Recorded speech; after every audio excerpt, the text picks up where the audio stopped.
Les musulmans ont célébré hier soir la nuit du destin à la mosquée de la Riviera Golf. Nombreux ont fait le déplacement pour la cérémonie officielle dont le vice-président Tiemoko Melie-Kone. Bientôt, dans les écoles, seront enseignées les langues maternelles. Comment réagissent les parents à cette décision du ministère de l'Éducation nationale? Certains sont très optimistes, d'autres en revanche, ils sont sceptiques, vous le verrez.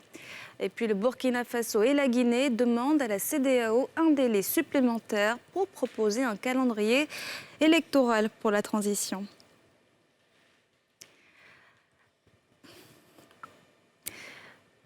Je vous le disais, c'est le début d'un nouveau chapitre pour l'école ivoirienne. Bientôt, les langues maternelles seront enseignées aux élèves dès la classe du CP1. Comment réagissent les parents à cette annonce de la ministre? Marietou Koné, Mythilène Légré et Fulgence Kissiedou ont recueilli quelques avis pour vous. Regardez. À l'ouverture du symposium sur l'enseignement bilingue, qui s'est tenu le 25 avril dernier, la ministre de l'Éducation nationale et de l'alphabétisation, Marietou Koné, a annoncé l'introduction des langues maternelles dans l'éducation de base. Les avis des parents d'élèves sur cette décision sont partagés. Avec la langue maternelle, on s'en sort un peu plus dans l'explication des choses, dans la compréhension. Quand on enseigne la langue maternelle aux enfants à partir du CP1, pas de l'école primaire, c'est bon. Parce que si un enfant grandit qui ne parle pas sa langue maternelle, c'est vraiment un danger. Au CP1 déjà, il n'arrive même pas à s'exprimer. Apprendre français, c'est encore difficile. Ajouter soit baoulé, soit yakuba dessus, soit bété, soit truc, c'est vraiment très compliqué. Et qu'on choisisse déjà quelles sont les langues, pas peut-être au moins 2 parmi ces langues pour qu'on puisse apprendre. Mais tout à la fois, ça va être très compliqué. Vraiment, la langue maternelle, le CP1, c'est trop tôt. Au moins, à partir de la classe de CE1, c'est bon. La langue maternelle est très importante, mais ça sera trop sur l'enfant. Pour ce professeur en sciences du langage, l'apprentissage de la langue maternelle à bas âge aidera plutôt l'apprenant à mieux s'approprier le savoir. Ce qu'on ignore aujourd'hui, aucun peuple ne s'est développé à partir de la langue d'une langue étrangère. L'apprenant qui n'a aucune notion de la langue maternelle, ce sera une belle occasion de l'apprendre. Parce qu'en réalité, la langue maternelle, même quand on ne la pratique pas, même quand on l'ignore, la langue maternelle a une influence. L'enseignement bilingue est déjà en phase d'expérimentation dans 37 écoles. À travers cette initiative, le ministère de l'Éducation nationale et de l'alphabétisation veut améliorer la qualité de l'éducation.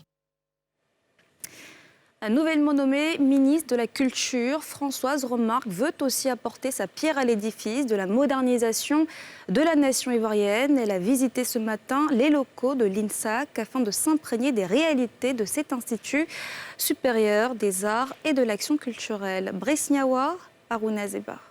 Présentation des honneurs à Madame la ministre. Hymne national et Aquaba. Première prise. Action. Clap d'ouverture suivi de l'abidjanaise exécutée par l'orchestre philharmonique pour souhaiter le traditionnel Aquaba à Françoise Remarque, ministre de la Culture et de la Francophonie. La nouvelle patronne de la culture a visité toutes les écoles de l'Institut national des arts et de l'action culturelle. Les attentes des étudiants et de l'administration lui ont été présentées. Qu'elle ait éprouvé cet engouement-là, cette curiosité, qu'elle se soit intéressée à notre monde et tout, ça fait vraiment plaisir parce que c'est pas tout le monde qui le fait. Certes, on a mis le paquet, mais on ne travaille pas dans de bonnes conditions. Non, on a besoin de plus de matériel. On a besoin qu'elle nous envoie encore d'autres professeurs pour mieux nous former. La ministre Françoise Remarque a traduit sa vive émotion devant le talent des pensionnaires de l'Institut. Elle a aussi félicité les encadreurs pour le travail qu'ils abattent au quotidien avant d'exprimer son engagement et celui du gouvernement à œuvrer davantage à la promotion et à la valorisation. La formation est fondamentale pour le développement de la Côte d'Ivoire et en particulier dans le secteur de la culture qui s'inscrit dans la mise en œuvre du premier pilier du plan d'action prioritaire du PND 2021-2025. Cette visite de terrain est la toute première de la ministre de la Culture et de la Francophonie nommée le 20 avril dernier. Avant de prendre congé de ses hôtes, elle s'est vue offerte des œuvres d'art réalisées par les étudiants. Et si la Côte d'Ivoire devenait le temple du sang, c'est-à-dire le lieu où tout le monde pourrait venir pour acquérir des poches de sang et soigner les malades, c'est en tout cas la volonté du Centre national de transfusion sanguine. Elle appelle la population à une réelle mobilisation afin de combler le déficit de sang dont souffrent les patients de Côte d'Ivoire. Mardoché Kwasi, Mathurin Badé. Selon les recommandations de l'OMS, pour être autosuffisant en produits sanguins, la Côte d'Ivoire doit prélever au moins 250 000 poches de sang par an, alors qu'elle n'en produit que 160 000, soit un déficit de près de 100 000 poches de sang, avec toutes les conséquences que cela implique. Et les conséquences, c'est quoi? C'est qu'il y a une demande forte et nous n'arrivons pas à couvrir les besoins nationaux. Les besoins nationaux sont importants. Pourquoi? Parce que nous avons les anémies. On transfuse parce qu'il y a l'anémie. S'il n'y a pas d'anémie, on ne transfuse pas. Mais qu'est-ce qui cause l'anémie? Ce sont les hémorragies, c'est-à-dire les gens qui saignent. Et la plupart du temps ici chez nous en Côte d'Ivoire, ce sont les femmes en période d'accouchement. Il y a une deuxième cause chez nous aussi qui fait que les besoins en sang sont importants.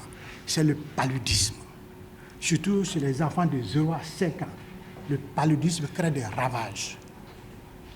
Et les enfants paludéens, très souvent, ont les hémoglobines, ont les globules rouges qui sont détruits. Pour aider à faire face à ce déficit, l'État de Côte d'Ivoire a débloqué 2,5 milliards de francs CFA pour financer l'achat d'intrants, la collation et la prime des donneurs.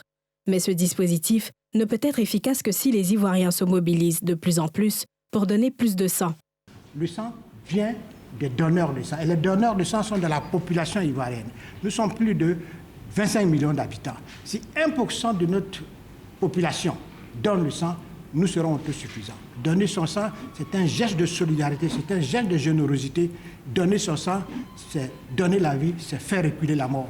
Donc c'est faire prolonger la vie. Pour atteindre les 250 000 poches de sang par an, il faut collecter 22 000 poches de sang par mois. Grâce à la mobilisation de tous, le nombre de poches de sang prélevées par mois est passé de 14 500 à 19 800 de janvier à mars 2022. D'où l'appel de la direction du Centre national de transfusion sanguine à faire un peu plus pour l'atteinte des objectifs. Parmi les objectifs du gouvernement, l'emploi pour tous et notamment des jeunes pour prêter main forte à l'exécutif dans l'atteinte de cet objectif. Certaines municipalités prennent des initiatives. C'est le cas de la mairie d'Adjamé. Elle a engagé des opérateurs économiques dans un programme d'insertion professionnelle des jeunes. Que contient ce programme et quels sont ses résultats? Le reportage de Mardoché Kwasi et Mathurin Badé. 2000. Aujourd'hui, tu as fait combien? D'accord, pas de souci. Chérif, stagiaire commercial depuis 4 mois, a été recommandé à cette entreprise de microfinance par la mairie d'Adjamé dans le cadre du programme communal pour les jeunes. Comme lui, plus de 200 jeunes de la commune d'Adjamé ont bénéficié de lettres de recommandation de la mairie auprès de plusieurs entreprises, artisans et commerces pour des formations, stages ou emplois. J'étais à la recherche d'un travail. J'ai dit de faire venir mon CV à la mairie d'Adjamé. Et après, 1 à 2 semaines après, je crois que j'ai reçu un appel me disant de venir. Je suis venu, on m'a remis les papiers pour se rendre dans les entreprises. C'est là que j'ai su que j'étais ici et j'ai commencé à travailler avec eux. Il y avait des opportunités de stage. Ils venaient de finir ma formation et que je cherchais des stages. Donc j'ai postulé.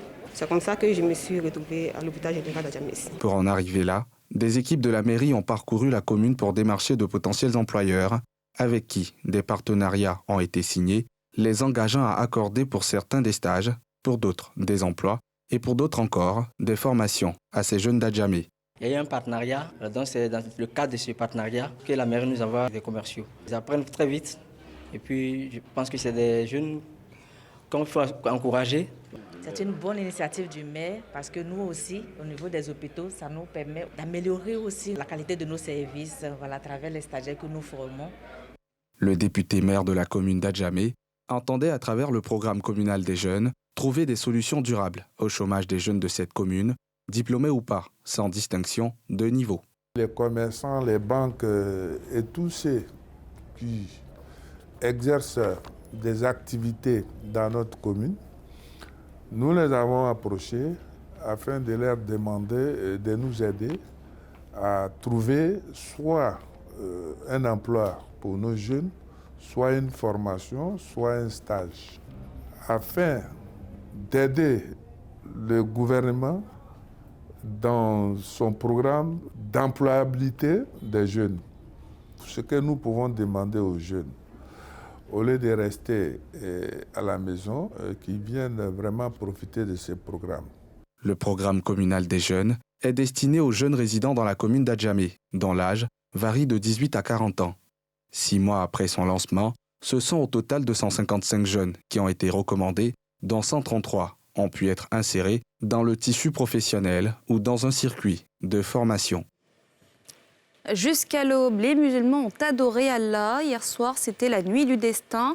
Une nuit très importante pour les fidèles. Elle a été célébrée officiellement à la mosquée de la Riviera Golf avec la participation du vice-président de la République qui faisait sa première apparition depuis sa nomination. Saïdi Mamadou, Fulgence Kissiedo. Nous l'avons certes fait descendre pendant la nuit d'Al-Qadr. Et qui te dira ce qu'est la nuit d'Al-Qadr? La nuit d'Al-Qadr est meilleure que 1000 mois. Célébrée chaque 27e jour du mois de Ramadan, la nuit de la destinée a été célébrée hier par la quasi-totalité des musulmans du monde. Réunis à la grande mosquée de la Riviera Golf, les guides religieux en présence du vice-président ont prié ensemble pour la paix et la cohésion en Côte d'Ivoire. Thème de la célébration, le discours du juste milieu et son impact sur la cohésion sociale. Les imams se félicitent par ailleurs de l'atmosphère de calme et de compréhension courtoise dans laquelle vivent les Ivoiriens. C'est le lieu donc d'encourager toutes les populations à entretenir des relations fraternelles pour une cohésion dont elles doivent être les acteurs responsables et de bonne volonté. Un thème salué par M. Vagondo Diomandé, au nom du vice-président et du gouvernement. Il n'y aura jamais de moment inapproprié pour souligner l'importance des missions des hommes de Dieu pour le renforcement permanent de la cohésion sociale et de la paix dans notre beau pays. Leurs inlassables efforts de médiation ou d'assouplissement des relations sociales, leurs permanentes prières et intercessions sont en effet indispensables à la stabilité et donc au développement de la Côte d'Ivoire, préoccupation essentielle de son Excellence, Monsieur le Président de la République. Les musulmans des différentes communes d'Abidjan ont pris d'assaut les mosquées et les lieux de prêche pour vivre ce moment de partage et de spiritualité. Je suis venu aujourd'hui pour tout juste avoir des renseignements, m'informer sur ce qui se passe au niveau de ma religion. C'est très important de prier en ce moment-là parce que les anges d'Allah subhanahu wa ta'ala sont descendus. Le thème principal de cette année était au menu des différentes sessions de prêche. Une occasion pour les guides religieux d'insister sur la cohésion sociale et son impact sur le développement du pays. Le Coran, même le but, c'est la cohésion sociale et c'est de vivre ensemble et c'est de s'accepter parce que nous sommes différents, on n'a pas les mêmes cultures, on n'a pas les mêmes religions, on n'a pas les mêmes visions. Mais le Coran est venu pour rassembler tout le monde. C'est durant cette nuit que les anges descendent en vagues successives. À leur tête, l'ange Gabriel, porteur d'un message de paix, un message d'amour, de paix et de cohabitation pacifique. Et pour nous, le message que nous lançons, n'est-ce pas, à toute la jeunesse, à tous les musulmans et les non-musulmans, c'est de cultiver la notion de la paix entre nous. Les prières ont pris fin au petit matin pour laisser place aux dernières journées de jeûne, marquant la fin du Ramadan 1443 de l'an hégirien. Et puis après la défaite, le collectif des bénévoles pour le projet Renaissance de l'ancien capitaine des éléphants, Didier Drogba, a félicité les clubs et groupements d'intérêt qui ont voté pour son projet. Ils se sont engagés ce jeudi à apporter leur soutien à ces entités du football ivoirien. Salif Yalekoué, Karine Kassi. Samedi dernier s'est tenue à Yamoussoukro l'Assemblée générale élective de la Fédération ivoirienne de football. Un scrutin à l'issue duquel Yacine Idriss Diallo a été désigné président de la fêtière du football.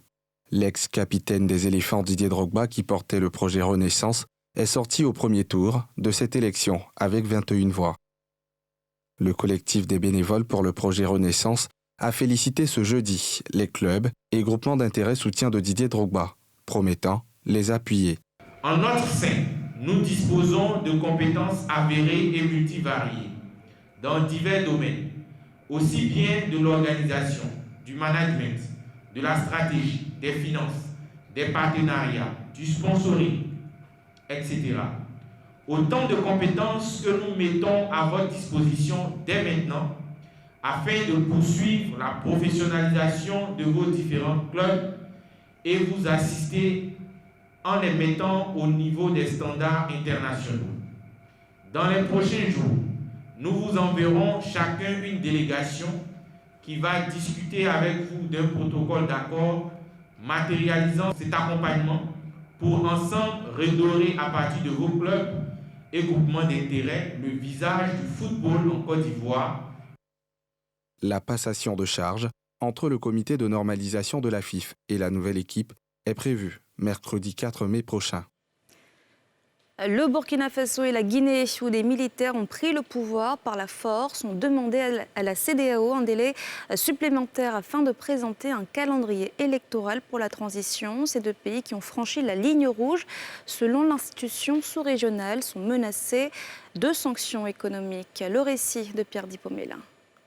Le temps imparti pour proposer un calendrier raisonnable de la transition au Burkina Faso et en Guinée est arrivé à son terme lundi. Les menaces de sanctions économiques à l'encontre de ces deux pays en rupture de ban avec la CEDEAO, Communauté économique des États d'Afrique de l'Ouest, sont plus que jamais imminentes. Le Burkina Faso a souhaité disposer d'un délai supplémentaire par rapport à l'échéance du 25 avril, fixée par les chefs d'État ouest-africains il y a un mois, afin de poursuivre les consultations sur diverses questions, selon un communiqué de la CEDEAO. De son côté, la Guinée a présenté les évolutions récentes concernant le processus de transition et souhaitait également avoir davantage de temps par rapport à l'échéance précédente afin de permettre la poursuite des consultations.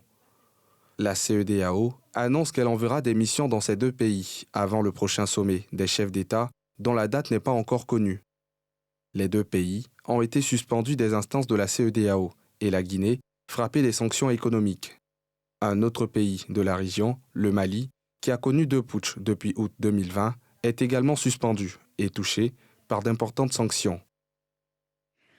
Et voilà, c'est la fin de ce journal. Merci de l'avoir suivi. Excellente suite de programmes sur la nouvelle chaîne ivoirienne.